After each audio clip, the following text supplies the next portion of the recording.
Boa noite, pessoal. A obra que eu vou falar para vocês é Paulo e Estevão. Quem editou essa obra foi o Espírito Emmanuel, que o médium que psicografou foi o Chico Xavier. A primeira edição do livro foi editada em 1941 e quem detém os direitos ainda hoje é a FEB Editora. É um livro pequeno, deve ter uns 3 dedos de grossura, então é um livro bem grande, mas é um livro que vale muito a pena de ser lido. O Emmanuel já prepara os leitores desde o prefácio para o que vão encontrar durante o livro. Esse prefácio tem o nome de Breve Notícia, então ele começa dando uma ideia do porquê, né? Ele coloca aqui a temática principal do livro, né? Qual que é a temática principal do livro? Ele pergunta se é uma homenagem ou se é um livro sobre informações mais detalhadas sobre Paulo de Tarso. Então ele mesmo já acaba com a dúvida e diz que não é uma homenagem, que Paulo não precisa desse tipo de homenagem e que sim, são informações mais detalhadas, mas que biografia romanceada existem várias. Então ele coloca que nosso melhor e mais sincero desejo é recordar as lutas acerbas e ásperos testemunhos de um coração extraordinário que se levantou das lutas humanas para seguir os passos do Mestre num esforço incessante. E completa ainda dizendo que as igrejas amolecidas da atualidade e os falsos desejos dos crentes nos diversos setores do cristianismo justificam as nossas intenções. Então, Emmanuel tenta dizer para a gente que Paulo era um espírito de muita energia e que hoje as igrejas, todo mundo está numa lei de menor esforço e de salvação fácil. Então esse exemplo é um exemplo que merece ser lembrado sempre de tudo que ele sofreu e passou, para que a gente perceba que precisa fazer um pouquinho mais. Ainda no Breve Notícia, né, o Emmanuel fala que todos estamos no mundo. Paulo vem ao mundo com uma missão, né? Mas que todos estamos no mundo com uma missão, com um ministério, como ele fala no livro, né? Mas muitos esquecemos ou não sabemos que tipo de missão a gente tem.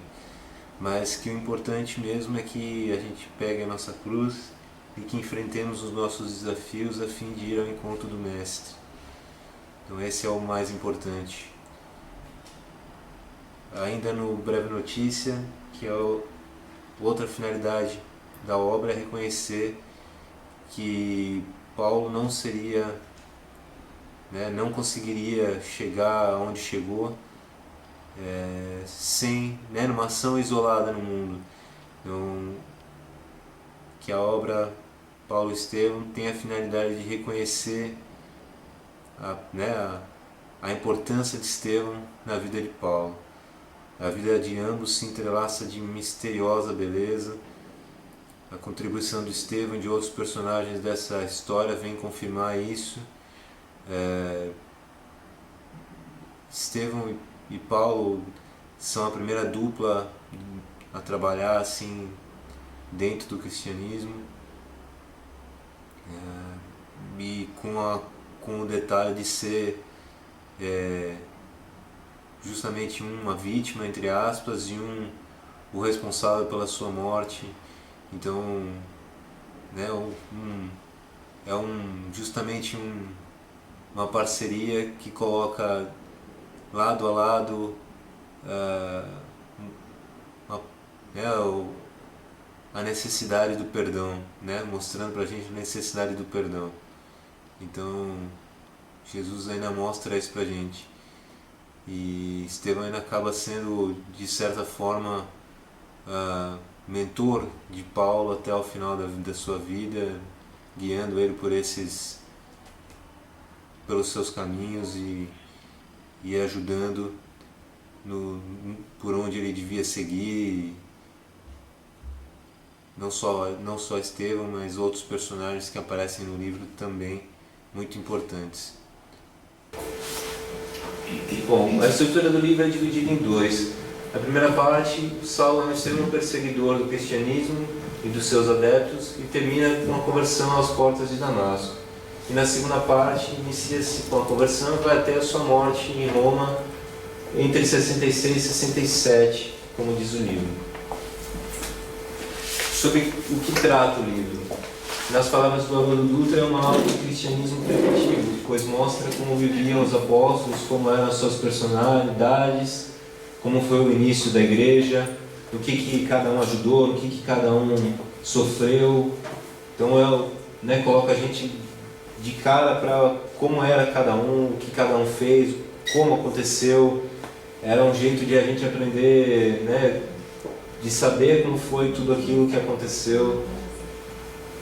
Foi muito interessante ver, né, as personalidades de Pedro, a personalidade de João e de cada um deles que participaram do livro, de todo o início da igreja. Mostra também a vida de uma pequena família, de um jovem chamado Gesiel, que morava em Corinto, já no Império Romano, que se transforma num dos maiores mártires do cristianismo primitivo. Mostra a perseguição do judaísmo contra os cristãos, que ainda eram chamados de a Casa do Caminho, nem eram cristãos ainda, não recebiam esse nome, foi um pouquinho para frente. Como eles ganharam esse nome, quem deu esse nome, tem tudo isso no livro, né? Quem que inventou esse nome, por que inventou esse nome. E como um perseguidor, né, que estava dentro dos judeus ali, que tinha essa gana de buscar onde fosse, de persegui-los, passou a ser um grande semeador do cristianismo, e que nada é por acaso, tudo que acontece nessa vida tem uma explicação, tem um porquê. Pode passar. Falar um pouquinho de Paulo, e do porquê que ele era o vaso escolhido, como era, né, como Jesus chegou a dizer sobre ele. Paulo era um missionário, ele veio para a Terra com essa missão, toda a sua vida foi preparada para universalizar o cristianismo, e esse era o caminho dele. Então, a apresentação dele, né, como é que, vou ler ali como é que Emmanuel introduz Paulo no livro. O jovem Saulo apresentava toda a vivacidade de um homem solteiro, gordejando seus 30 anos, na fisionomia cheia de virilidade e máscula beleza. Os traços israelitas fixavam-se particularmente nos olhos profundos e percussientes, próprios dos temperamentos apaixonados e indomáveis, ricos de agudeza e resolução. Trajando a túnica do patriciato, falava de preferência o grego, a que se afeiçoara na cidade natal, ao convívio de mestres bem amados, trabalhados pelas escolas de Atenas e de Alexandria. Pode passar aqui, depois eu vou explicar. Então, ali o que estava escrito, né, em suma ele era hebreu, Paulo, ele falava o grego porque ele nasceu em Tarso. Tarso era uma cidade universitária, ele era cidadão romano e foi aluno direto de Gamaliel, que era um dos maiores rabis, né, um dos maiores mestres judeus, era doutor da lei, candidato direto a entrar no Sinédrio. Então ele se apresenta como uma figura que tinha acesso a todos os mundos, ao mundo ocidental, falando a linguagem grega, que é a linguagem dos intelectuais, trajando a túnica do Império Romano. Então ele tinha acesso ao mundo ocidental, era hebreu, né, discípulo de Gamaliel, que era um dos mestres do lado oriental, um dos maiores mestres ali, né, judeus, do doutor da lei, podia entrar não nas igrejas, mas nas sinagogas, muito obrigado, nas sinagogas, palestrar e falar sobre a lei judaica, e já era candidato a entrar nesses juízes, né, no Sinédrio, a julgar as outras pessoas. Era um candidato a entrar nessa vaga nessas vagas aí que eram raras. Então ele já era uma pessoa super esclarecida. Todas as pessoas que cruzaram o caminho de Paulo entraram, né? Todas as pessoas que cruzaram o caminho dele eram de fundamental importância para que o desenvolvimento fosse completo. Porém, o desvio dele da missão foi tão grande por causa do fundamentalismo que foi preciso uma intervenção direta de Jesus às portas de Damasco, enquanto ele ainda perseguia os adeptos do cristianismo, né, aparecendo para ele ali, e Jesus, né, aparece para ele e pergunta justamente o que aparece ali, né? Por que você me persegue, Paulo? Por que você me persegue? Justamente isso. Então é uma pergunta muito curiosa.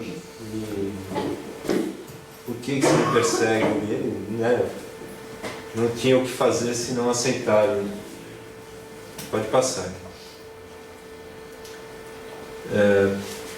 Falar um pouco sobre as cartas, então, rapidinho, vai, que eu sei que estou me estendendo.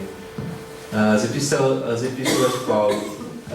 Paulo e o apóstolo Barnabé passaram anos viajando ao redor do Mediterrâneo, pregando o Evangelho, fundando pequenas comunidades cristãs. Então eles começaram a viajar em volta do Mediterrâneo e começaram a fundar várias comunidades cristãs pequenas. Onde eles iam, já existia uma sinagoga, eles entravam lá, e ele, com a qualidade de doutor da lei, entrava, discursava falando sobre Jesus, e ali onde existisse alguém que acreditasse, naquele local se fundava, nem que fosse numa casinha, uma comunidadezinha que acreditasse em Jesus. Então ali já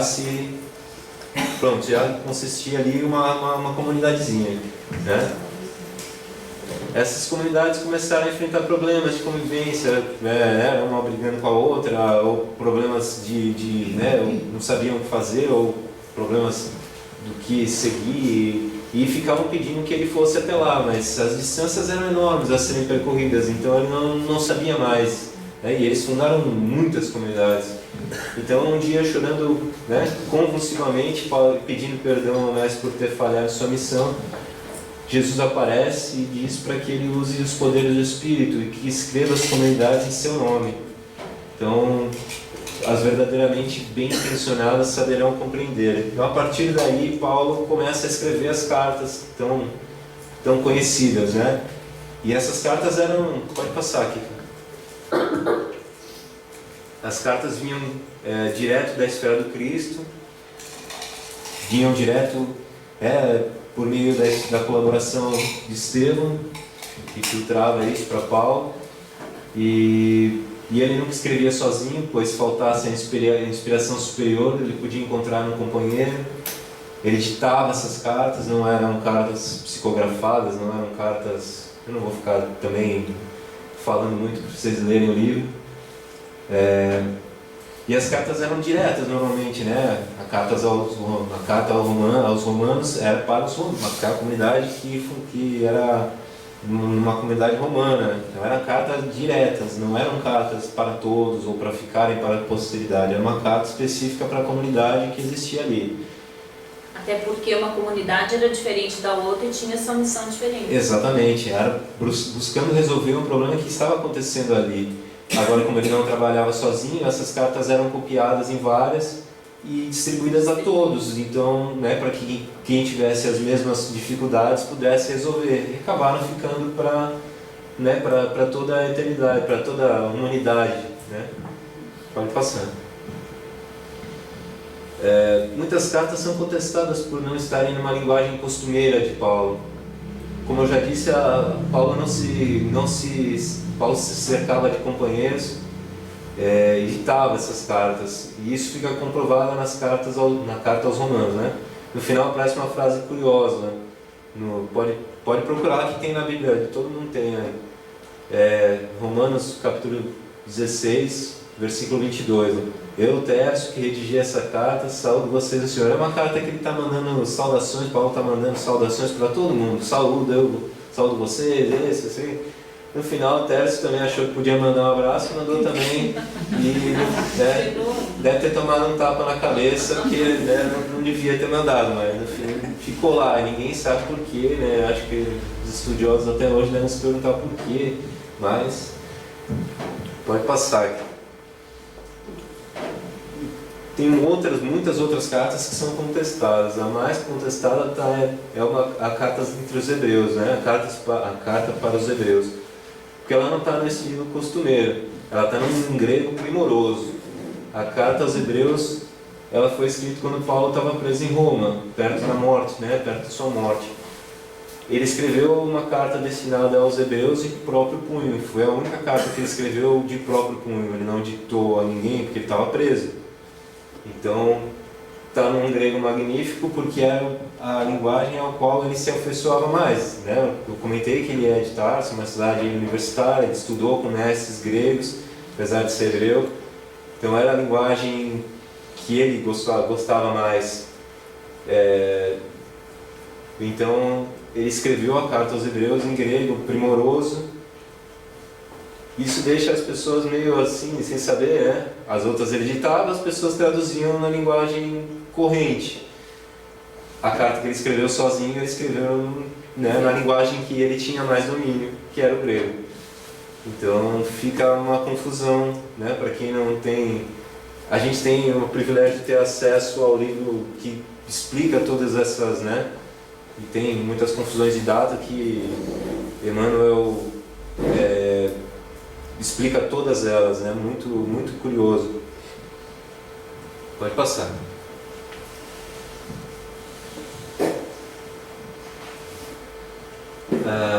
O apelido, né, de apóstolo dos gentios. Paulo sofreu muito, recebeu esse apelido carinhoso de apóstolo dos gentios, pois sempre fez um esforço enorme para que o cristianismo fosse levado para o Ocidente.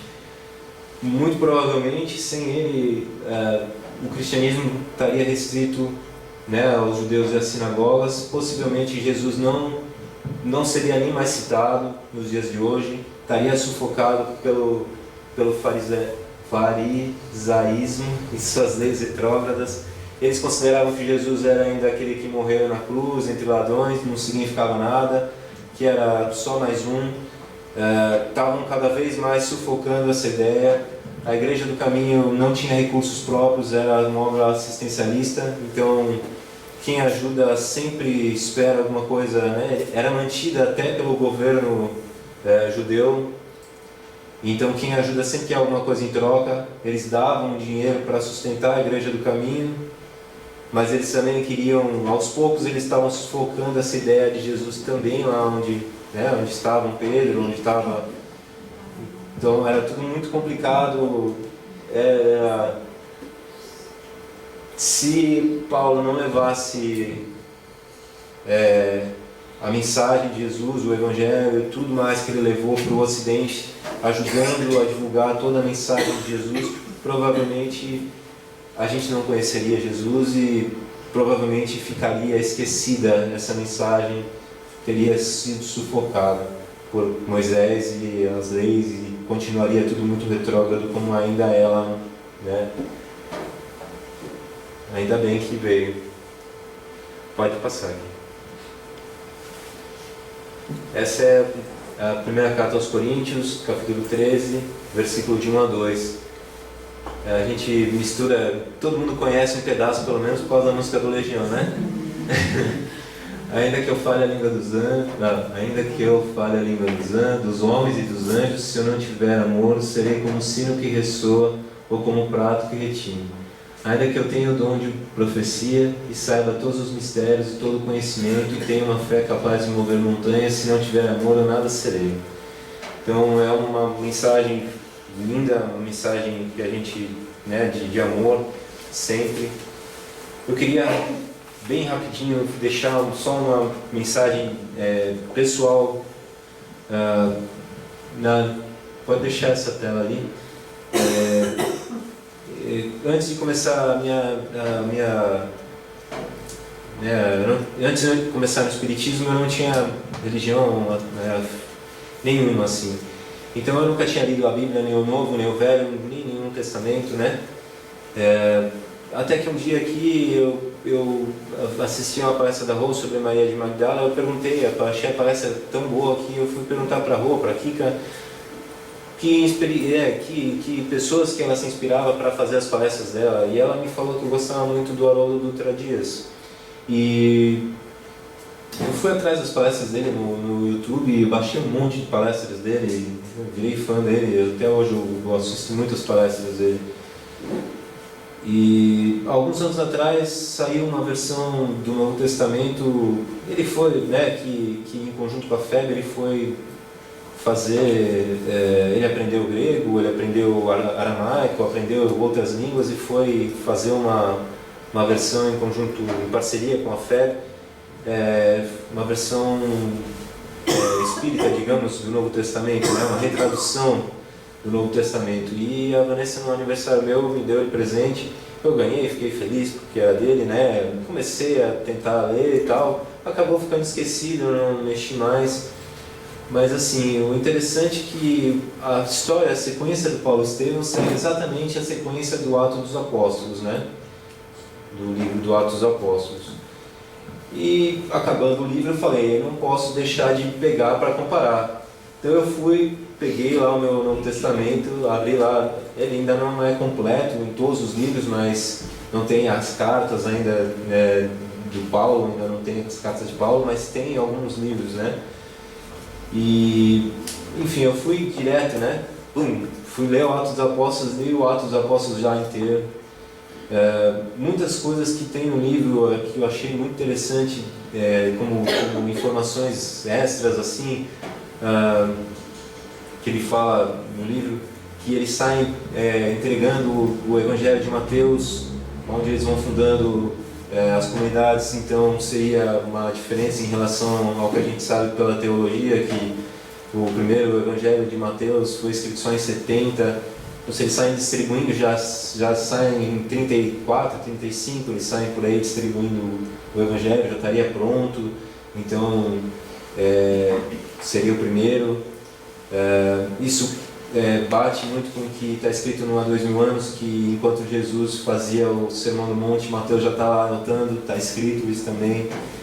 Aí tu começa a pegar, mas assim, o Atos dos Apóstolos é uma linguagem assim, muito rápida, umas coisinhas bem pequenininhas, aí tu fala, não tem graça nenhuma, né? Eu tinha acabado de ler o Paulo Estevão, não tem a menor graça. Então as cores, sabe, muito mais legal. Me surpreendi demais com o livro. E muitas ideias que tem no livro você vê executadas na Bíblia, fala, puxa vida, muitas ideias que são deles, que são de Paulo, não são executadas por ele. O próprio livro Atos dos Apóstolos, a ideia foi dele, mas não foi ele que escreveu, não deu tempo. O livro de Lucas, que tinha recortes de pedaços de entrevistas com Maria de Nazaré, não deu tempo dele escrever, acabou então cabendo a Lucas escrever, e assim por diante, muitas coisas. E no fim vejo como assim, o temperamento, né, forte, temperamento determinado. Eu falei na Vanessa, o Paulo era o cara que eu gostaria de ser, assim, sabe? Apesar de tudo, né, de ser às vezes até teimoso demais. Eu sempre fui assim, né, muito teimoso, muito cabeçudo, mas era o cara que dava as ideias, era o cara que se alguém não queria, dava as ideias e não queria executar, não tem ninguém para fazer, tudo bem, eu vou lá e faço, eu mesmo, não precisa, né, eu vou lá e eu mesmo resolvo. E sabe, o cara que sempre foi firme, sempre foi uma linha reta, sempre se precisasse levantar e falar, e levantava e falava, não. Então eu acho que se eu precisasse, acho que sempre a gente está aprendendo muito, está aprendendo a se melhorar cada dia mais, mas se eu depois de ler o livro eu falei, se tivesse uma pessoa que eu gostaria de ser, era Paulo, né, depois de toda a transformação dele, mas primeiro ele era pro lado ruim, aprendeu depois de tudo a ir para o lugar certo, mas se tinha uma pessoa que eu gostaria de ser, era Paulo. Acho que assim, valeu bastante, valeria a pena todo mundo ler. E as palestras que eu assisti sobre a Haroldo Dutra, sobre esse livro também, eu vou, quando eu postar os vídeos do rodízio, eu vou postar as palestras embaixo junto à do Haroldo Dutra. Vale a pena assistir, que são fantásticas, valem muito a pena ver, tá bom? Obrigado, gente.